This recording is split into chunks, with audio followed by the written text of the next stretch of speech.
What's up, guys, and welcome back to MoAn Inc. If you guys are new here, well then, hello. My name is Erica, and it is lovely to have you joining us today on the channel, because today's video will be continuing my ARGONAUTICA series, meaning that we're going to be diving into book 2 of Apollonius of Rhodes' incredible epic poem.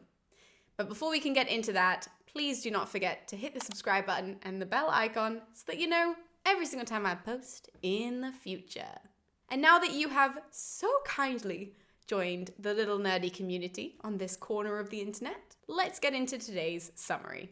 I do just want to put a little bit of a disclaimer here that you kind of need to have read the last book in order to get this book. Unfortunately, when it comes to Apollonius, there is very much a consistent take on him finishing a line at the end of book 1 and immediately starting it again in the second book. So in this one, in book 2. But in all the books, it tends to be that way. We don't really jump around. It's not like the Iliad where sometimes that happens, sometimes it doesn't. This book is pretty much just one long story. We've just broken it up into different chapters, which means, it means that even though I would love to say, you could just read this in isolation, it's a little bit tricky. Not as simple to do that as it is with some of the other books. So just bear that in mind, that if you have just come to this and have no knowledge of book 1, you should probably, whether it be watching my video or reading the book, you should probably engage with it in one way or another, just so that this part of the story makes sense. Because where we've gotten to up until now is that in book 1, we left Colchis in Greece, so Jason and all of his men, they got on the boat, they got on the Argo, and they left Greece, and we kind of got half of their journey for Colchis, right? So we pick up right at this halfway point, and we're now about to continue and end this book in Colchis. So we are halfway through a boat journey. I just wanted to make that clear because I didn't want anybody thinking that they could just kind of hop in and have a fun time. Either watch the other video, read the book, Google it, I don't really care. Can't make you do anything. If you want to enjoy this the way that it is, just with like no prior knowledge, knock yourselves out. But I did want to include that just in case. Anywho, now that I've warned you, let's stop stalling and let me tell you what the hell is going on the Argo with all the men. So book 2 opens with all of the men continuing sailing, again, right off of the last line of the previous book. Except where the boat goes is we get this next little bit, the boat keeps sailing and it ends up coming to this plot of land that is ruled by a king called Amicus. So Amicus rules over these people called the Bebrycians. Again, little side note, I've always called them the Bebrycians, but I was actually taught by an English literature teacher this book, fun fact. So I don't know if that's how you're supposed to pronounce it at all. It's just how I started doing it, and I just haven't changed at any point. So if you know, I'm putting up the word on the screen, if you know how to actually pronounce that word that's not Bebrycians, do let us know in the comments below. I am always open to that, and I will always pin those comments because I love it when we learn as a community. So the king Amicus rules over these people, and that's where the men dock on their boat. And when they get off on the boat, they sort of tie up the boat and they get off, they're actually met by the king. They're met by Amicus himself. And he shows up and he sort of stands in front of them and he's like, hey, so you've shown up on this plot of land and we kind of have a custom here that you need to follow, because if you don't follow it, well then the punishment will be way worse than if you were just to participate in this whole thing. And the whole thing is that one of you has to fight me in a 1-to-1 boxing match. Luckily for the men, they actually have a really famous boxer among their crew. Of course they do, it's mythology. You always gotta have one of those, or no matter what problem you face, you've got to have somebody that can handle that problem. And that is exactly what happens here, because we have Polydeuces on the boat. Now, for those of you who don't know who Polydeuces is, he is the brother of Helen of Sparta, Helen of Troy, that Helen, most beautiful woman in the world, Helen. So one of her brothers is Polydeuces, the other one is also on the boat, but Polydeuces is really famous for being a great boxer. So the men immediately push him forward and they're like, no worries, we got it, we'll do it. You don't have to worry about the punishment. We're all good. Polydeuces is gonna handle it. So Amicus gets himself ready, and they actually also give Polydeuces some gear, which, it's not like a crazy amount of gear to get into this ring with. This ring, not an actual ring. I don't want anybody being like, oh, Erica doesn't realize it's not an actual boxing ring. I do. I just mean that figuratively. But anyways, before they get into the actual sort of spot where they're going to be fighting, that the king, Amicus, does give Polydeuces some gear. And the gear that he gives him is how I would describe it, like, if you guys have done fighting of any kind, long hand wraps. So not short ones, because they do go over the knuckles and they go over the hand and the wrist quite a few times, but they're leather. So they are leather that's been left out to dry in the sun, so they're like really tough. And that goes over, again, as I said, the knuckles in a very much typical, hand wrapping kind of way. If you know what that is, that's exactly what happens here. If not, I have no idea how to help you. But that is essentially what happens. He gets all of these things wrapped on, he gets ready, and then both of the men meet on the little plot of land that they have made their figurative ring in order to fight. Very long fight scene short, Polydeuces beats the absolute bejesus out of Amicus. I mean, Amicus dies pretty quickly, we'll be honest, okay? So he does not make it past that far of this fight. Polydeuces is crowned the winner.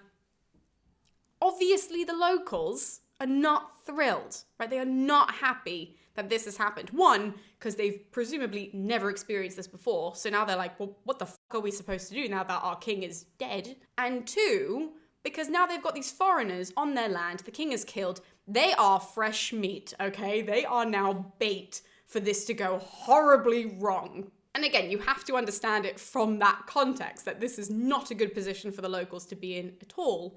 And so they react exactly how you would expect, and they start attacking the Argonauts, which means that the Argonauts then start attacking them. And they end up in this huge fight to the point where the Argonauts end up wiping out all of the locals. And that's not all, because the Argonauts are obviously fucking hungry after they've just killed everybody. I shouldn't be laughing, but they're like, yeah, I could use something to eat. And so they then steal, I guess not steal because there's nobody there to guard them anymore, but they take the cattle and the sheep and they bring those back to the boat. And what's even better, actually, is that when they get back to the boat, the Argonauts start being like, oh, imagine if Heracles was here, they would have bricks if they saw him, lol lol. It's just an absolutely absurd scene, because then the Argonauts stay there for like the night, they sort of do all the shit that they're supposed to do in the ancient world, do honors and all this, then they eat and they sleep, then they get back on the boat and they keep sailing on. Now, I just want to pause on this little episode, because genuinely, I think this is probably the strangest episode in all of Greek mythology. The reason why I think this episode is so strange is because at least you guys, in other mythology books, when like weird things happen, out of the ordinary things happen, people highlight it, right? So like when we read the Odyssey together, and Odysseus is telling us about Polyphemus, right? Like the big giant. Or when he's mentioning the Lotus Eaters, being like, oh my god, these weirdos drugged all of my men. Or he tells us of the Lystragonians, who are cannibals, right? Like he highlights how strange all of this is. And in fact, he multiple times throughout the book, he says that it's like so bizarre and like people aren't going to believe him, but he swears that this is how things went. So we all acknowledge it's weird. But this episode happens, and no one bats a fucking eye. Like, not one of the Argonauts is like, it's a big stream, Amicus. Like, we're just here to kind of chill out, to sleep, to eat something. If that's not okay, we'll continue sailing. Don't worry. No one says anything like that.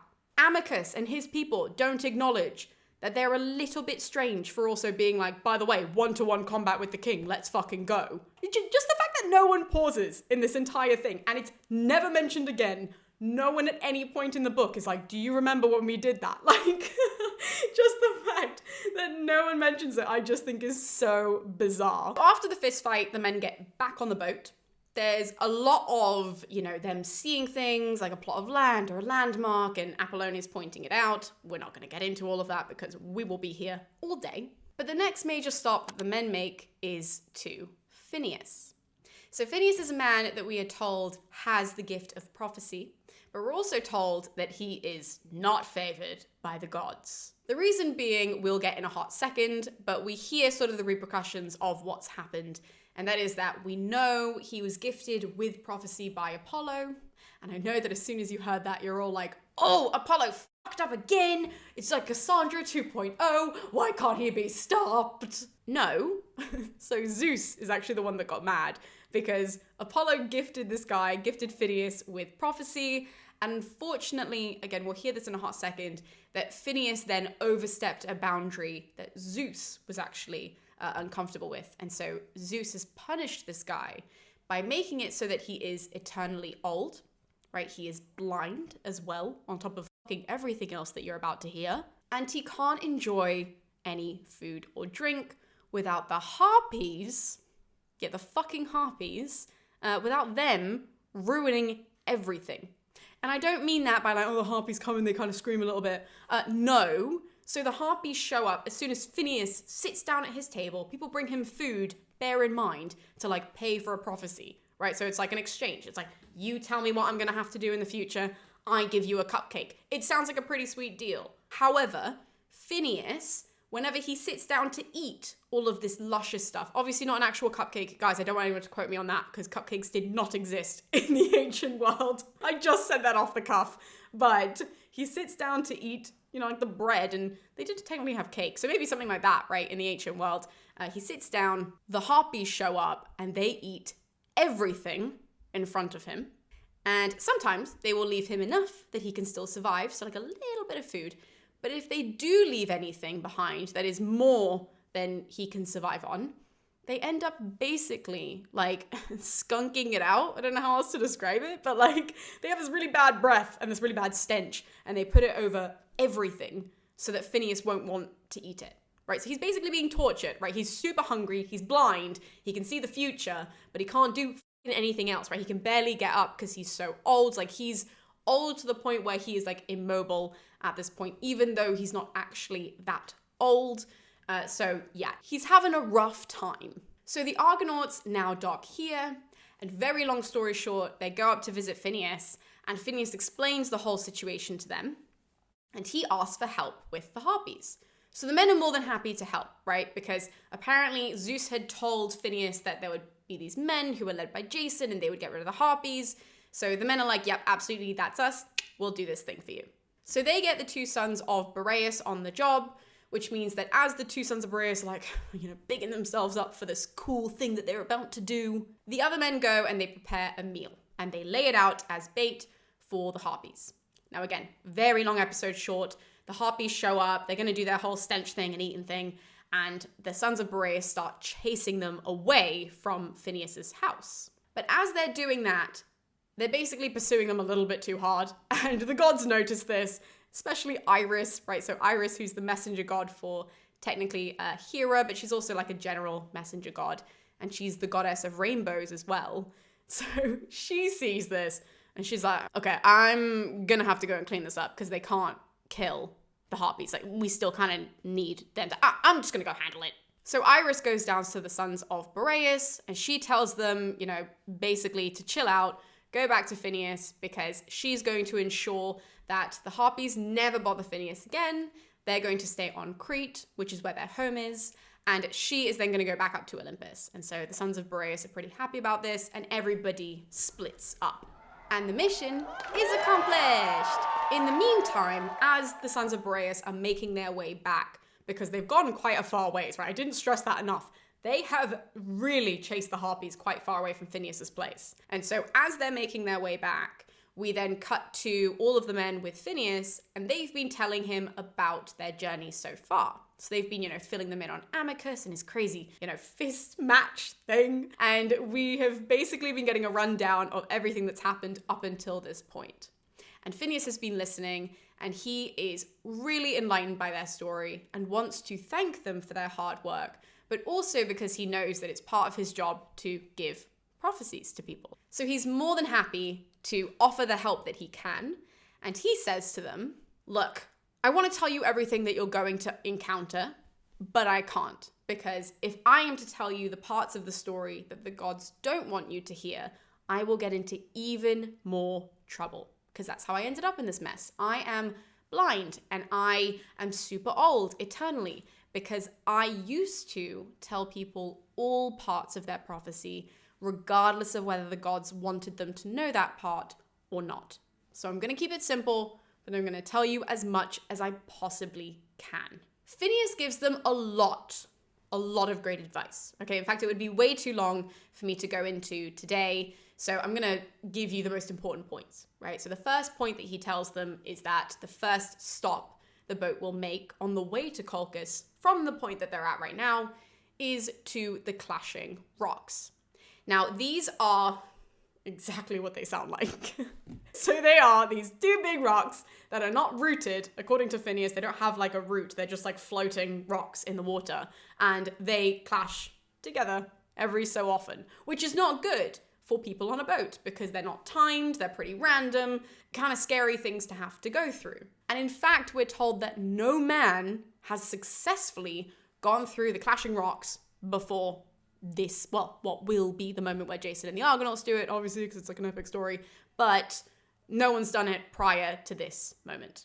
So Phineas tells them that before they go to the clashing rocks, they first of all need to catch a dove, and when they get close enough to the rocks, they'll let the dove go and fly through the rocks first and foremost.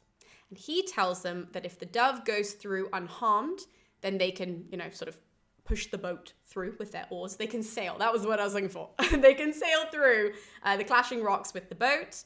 However, if the dove goes through and the dove gets crushed, well, then they need to turn around, figure something else out, because that's not going to work. He then tells them the route that once they get through the clashing rocks, they have to follow, which is a number of stops and a number of visual things that they'll need to look out for. So again, I'm not going to get into all of those because it's kind of like, go down this river and on the elbow of this side, you'll want to, carve really close to the shore and then do this. But basically we get a really nice description of exactly where the boat is going to go.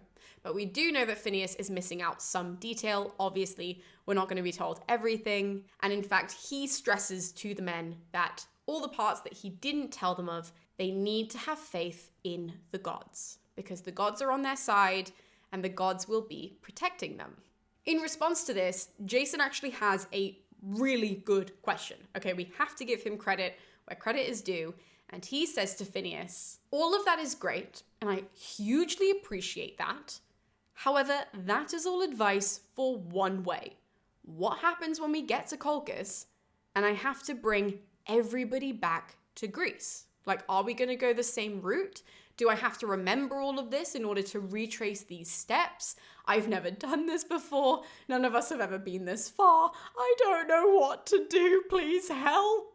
And Phineas, because he's like an old man, he's kind of rude, and he just tells Jason to shut up, basically, and again, stresses the idea of that the gods will be helping them, but specifically, on the way back, they will be going a different route, and they have to really rely on Aphrodite, right? That's the god that he points out, which we'll get to in the next book, but he points out that Aphrodite is going to be their biggest help on the way back, and it's going to be because of her that actually the trials and everything done in Colchis will be successful and their journey back will be successful. And we'll figure out exactly why, because it's not technically Aphrodite. It's technically somebody else who is inspired by Aphrodite. We'll see in book 3. Anyways, we're told that, at some point throughout this conversation, the sons of Boreas show back up, because I just realized I never told you that they showed back up. They did. They're totally fine. They show back up, and then they end up, all the men, talking all night long. And the men actually hang out with Phineas for a few more days, right? They actually stay there for quite a while. And we're told that over the next few days, they meet a bunch of the people from the land surrounding, people who know Phineas. It's quite a long section, but none of that impacts the actual story. So what I told you is the most important part of it in order to understand the summary. So we're just going to fast forward through all of that lovely jubbly, really warm, squishy kind of stuff. After this, all of the men get back in the boat and they start making their way towards the clashing rocks. Now, as they're doing this, they get spied by Athena, right? So that's the goddess that's going to help them. And she sees that they're on their way towards the clashing rocks and she's like, shit, that's my cue. So Athena does something that we don't see, or we haven't seen up until this point in mythology, which is where she gets on a cloud and the cloud takes her down to the clashing rocks. So we have cloud transportation in this book. It's only appeared, I think it only appears once in total. I think this is the only time that we see it. But it's still noteworthy, right? That the gods can now stand in clouds as opposed to just doing things within clouds, because in the Iliad, Hera and Zeus hooked up in a cloud. But now they can use clouds to also poof places. That was a terrible description, but either way, Athena gets on her little cloud and she goes down to the clashing rocks so that when the men get there, they are also, by the way, they are equipped with their dove, right? In one of these various sort of like, oh, and then they see this and they see that. They do catch a dove. And when they end up at the clashing rocks, they do exactly as Phineas says, which is letting go of the dove first and foremost. So the dove goes all the way through the clashing rocks, and we're told that right at the end, that actually when the rocks do clash together, they just manage to clip the end of the bird's tail feathers. This is still considered a good sign by the men, but also by Athena. And so Typhis, remember the steersman of the boat, right? The guy who has the rudder, he just starts yelling at the men, and he is like, row, fucking hell, start rowing and don't stop. So the men start off strong, and when they row, they get about halfway through these clashing rocks.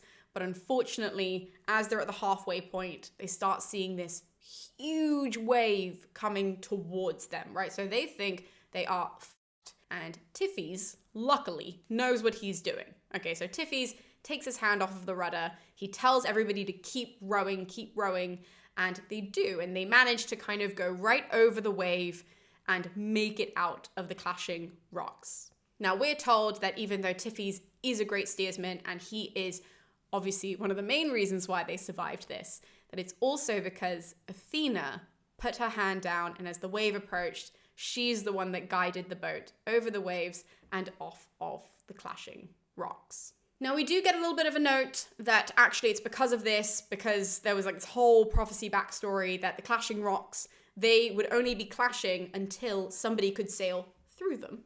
And now that Jason has done that, the clashing rocks no longer clash. They have found their route, and now you can still sail through them today. I just thought that I would add that, because I think that's a nice way to close off the clashing rock episode. But anyways, moving on. When the boat sails through the clashing rocks, everybody has a sigh of relief, okay? And Typhis, in fact, he is so thrilled that he has made it through. He has a moment where he tells the men that even though, yes, he's the one that was giving them orders, it's obvious that Athena was with them. And so he encourages all of them the next time they make a stop that they're going to be honoring Athena and thanking her for guiding them through the clashing rocks, right? And he has like a really good moment of just being like, obviously I'm great at what I do, but I couldn't have been great without a goddess. It's a nice little pious moment from Typhis, and a nice calm moment, right? And that's why I wanted to sort of focus on that, because it's a nice calm moment from Typhis before Jason kind of fucks it up. Kind of. So what happens as Typhis is saying all of this is that he also highlights Jason's good doing throughout this, right? We need to remember that Jason is really young, okay? Jason's really young. He hasn't done a lot of this stuff himself, but he now is the leader of this expedition, and minus the 3 that they left behind, right, which is obviously a very big point, but minus those 3, Jason's been doing an okay job because he hasn't been doing that much. So Typhis gives Jason a moment where he's like, don't worry about any of this stuff. We've handled it. Look at what we've just done. No man has done that before. We've now gone further. I'm really excited about this. Congratulations on leading us this far. And Jason, I'm actually kind of conflicted about this, because Jason has a moment where he decides he wants to test all of the Argonauts, but he doesn't. It's like he says this speech and then afterwards Apollonius says, oh, this was designed to test all of the Argonauts and see how they felt about Jason. But honestly, when you read it, there is a lot of Jason giving us information of what's going on in his head that I don't know if that's like a whole. It's one of those that you don't know if like he's like, oh, I'm gonna do this to test all of the men, but really he's also telling them his own insecurities, is what I'm trying to get at. I probably did a terrible job of explaining that. But what Jason says is that he has spent so much time worried about this journey. Like, he says that most nights when all the other men are asleep, he can't sleep. He has so much anxiety. He says that he probably should have never taken the journey in the first place. He shouldn't have taken the challenge from Phineas, because he says that when this thing was offered, he didn't actually take the time to think about what it was going to be. And now he's overly stressed, right? Now he's terrified. He's trying to do his best, but he has never done anything like this. Like, he stresses that the other heroes have at least done something. And this is Jason's first time. So he is at his absolute limit at the moment. And I say that he kind of fucks it up only because he does it to test them. And that's the part that I don't like. I actually think that we should listen to this as more so Jason is giving us a lot of information of that running monologue in his head with his anxiety and all of that sort of stuff. But he does it in such a childish way. And it's this really conflicting. You guys can let me know in the comments what you think about this, because I don't know if it's a total fuck up on his part being a child or if it's a half fuck up, because it's like, you could have just said this without testing all of the men. Because it's not necessary. Like, what did they do to deserve that? But at the same time, he gives us a lot of information. I don't know. You guys can let me know.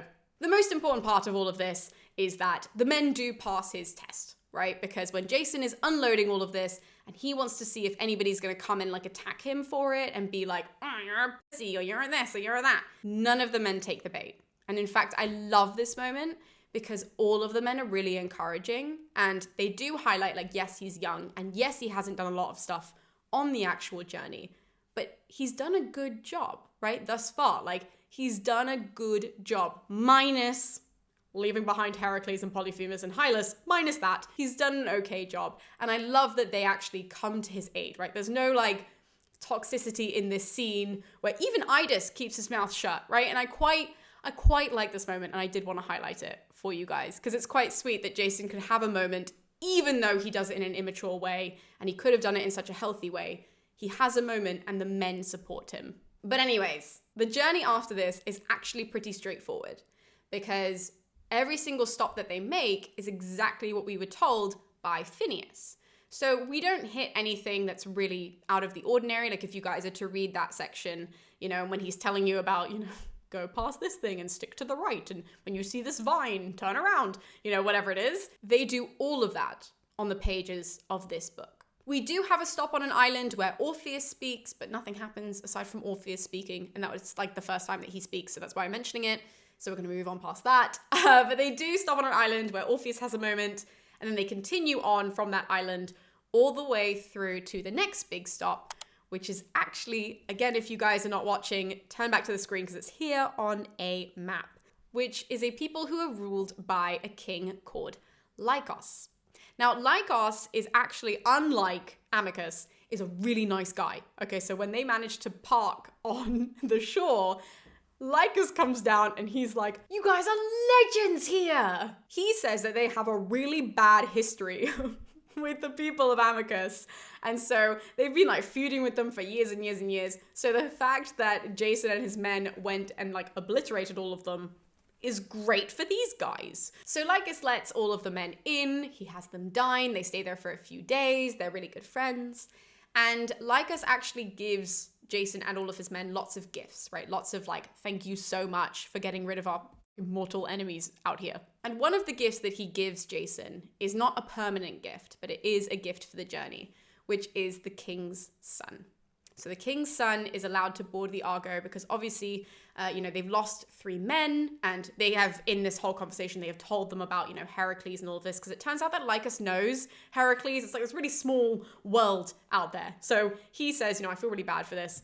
So you can have my son to accompany you on this part of your journey to Colchis. Now, during this stop, unfortunately, even though we gain 1 new Argonaut, we lose 2.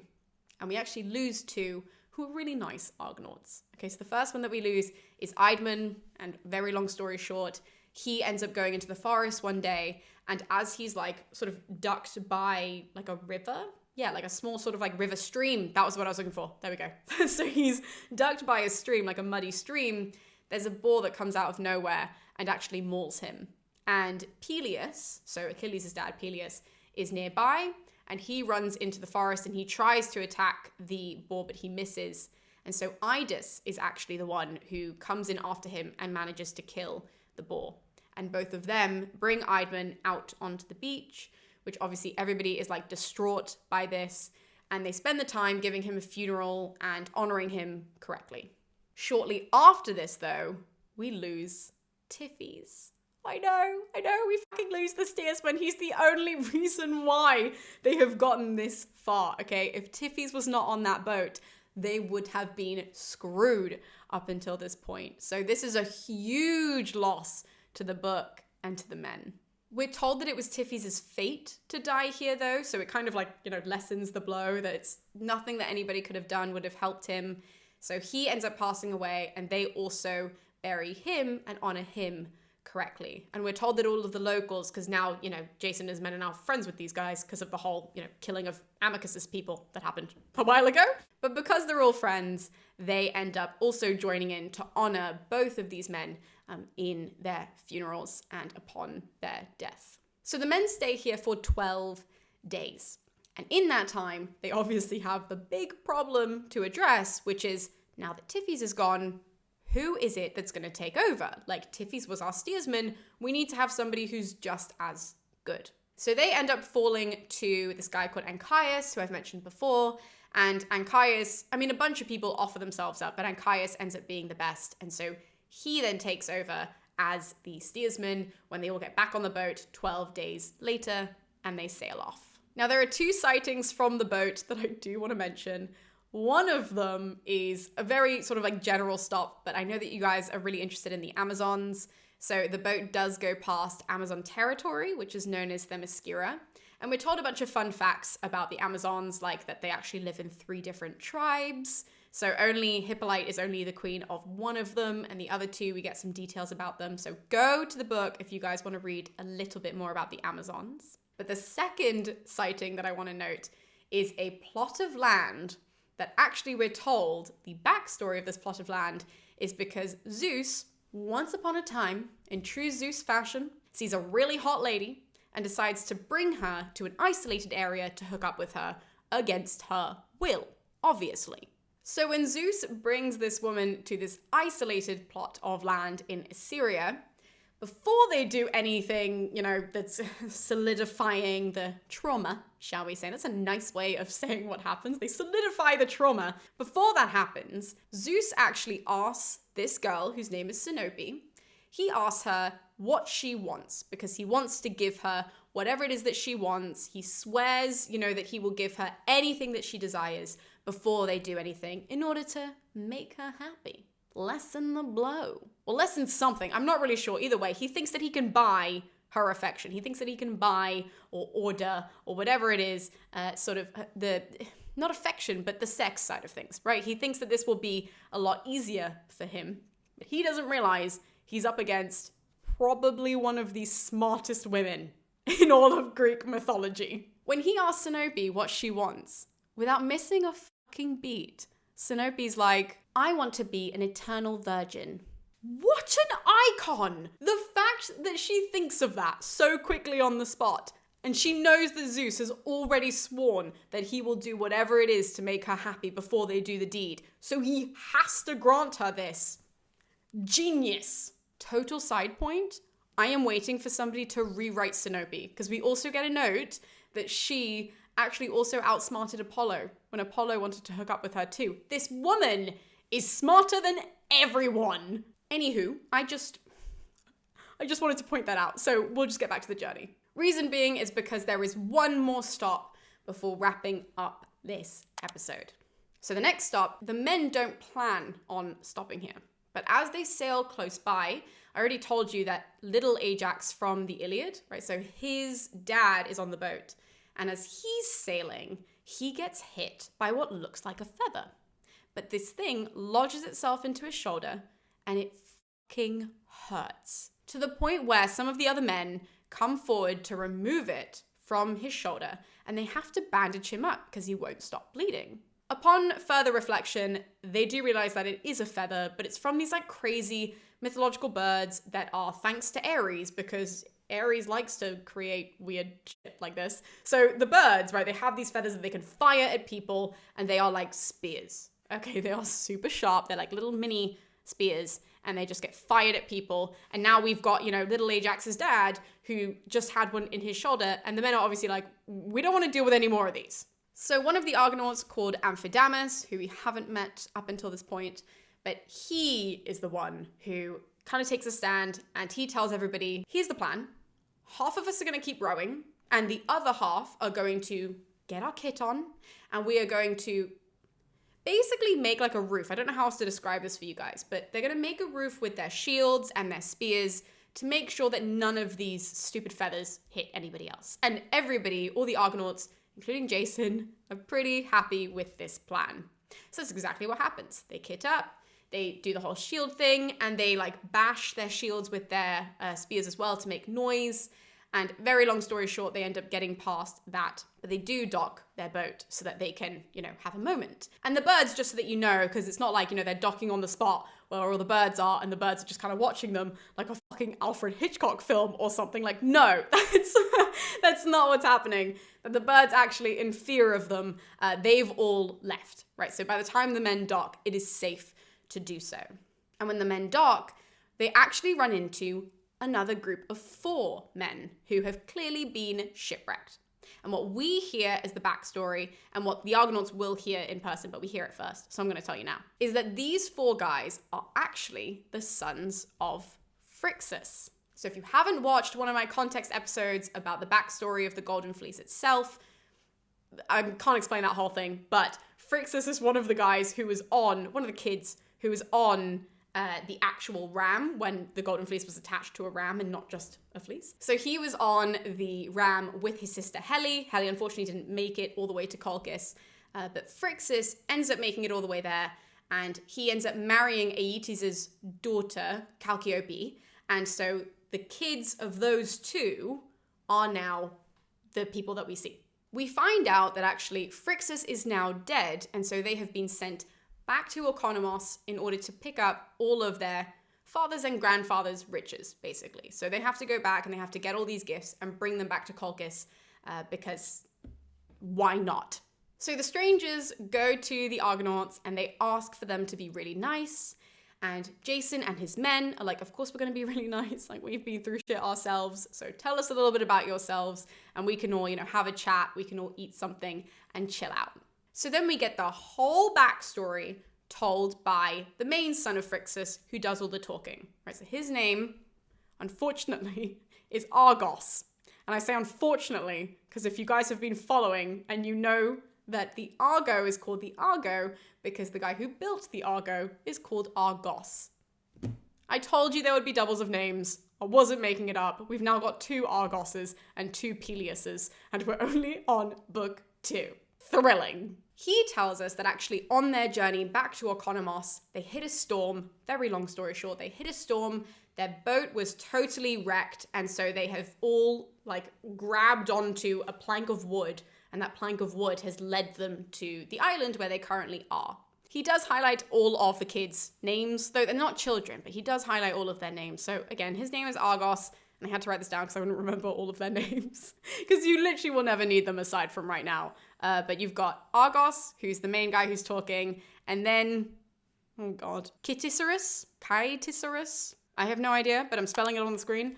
So that one, and then the third son is called Phrontis, and then Melas is the 4th son, right? So they're all telling them of this traumatic storm that they've all faced, and Jason reacts in a fucking worst way possible. Jason uses this as a chance to basically be like, that could sound really tough, but it sounds more embarrassing because your boat must have been shit. And honestly, I can't relate to that because our boat was overseen by the goddess Athena, so it's a great boat and it's kind of godly and it's kind of divine because we're favored by the gods, so it must suck to suck. Literally, you're reading this and you're like, Jason, now?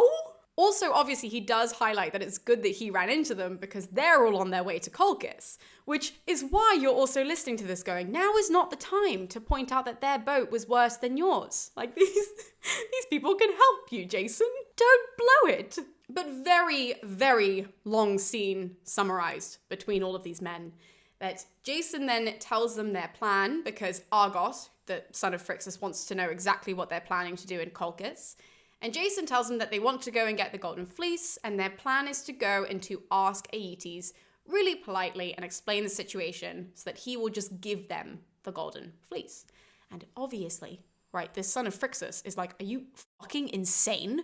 He stresses that Aeetes is a cruel man, he's a savage man, and he is just all-round terrifying. He apparently really leans on the fact that his dad is Helios. He's one of those, right? We all know one of those. It's like, you don't know who my family is, or my uncle's this person, or so basically, right, we're dealing with one of them, except he's got divine power, which is like not the best. And he's also a king. So this is like a double whammy. This is a triple whammy. This is an everything, and everything terrible, right, in one person. And that is what Argos is highlighting to Jason and to all of the Argonauts, that he's like, I wish you the best, but this is not gonna go that way. But despite the sons of Phrixus having their original plan to go to Greece, they have decided to help Jason and the men go back to Colchis. So they tell them the route that they're going to be taking, and they all set sail together. Again, very long scene short. Okay, there's a lot of conversation. Achilles' dad has a lot to say. I'm summarizing the bejesus out of it right now, and that's important to highlight because when you read the book, it's a bit longer. But regardless of this, they do decide to help all of the men get to Colchis. And so after they've all had their rest and they've had a very long conversation, they get back in the boat and the boat starts sailing under Argus's guidance, right? Not command, because we know that obviously we do have a steersman and we have all of the oarsmen, but Argus is really guiding all of them when they get on the boat. And suddenly, this is like the shift in the book where we go from, oh, we're kind of sailing through Greece and this is like nice water. And then we sail into the Hellespont, so it's a little bit different. Now we kind of enter, like the only way that I can describe it, because I'm not a writer and I'm not somebody that's very good with my words of description. However, it's sort of like we get lots of descriptions of these like marshy areas, right? Of lots of like vines hanging down and mist hanging among like the water and all of this. So we suddenly get this very mysterious and very like ghoulish, right? It's the only word I can use to describe it. Very ghoulish description of what everything kind of looks like as they approach Colchis.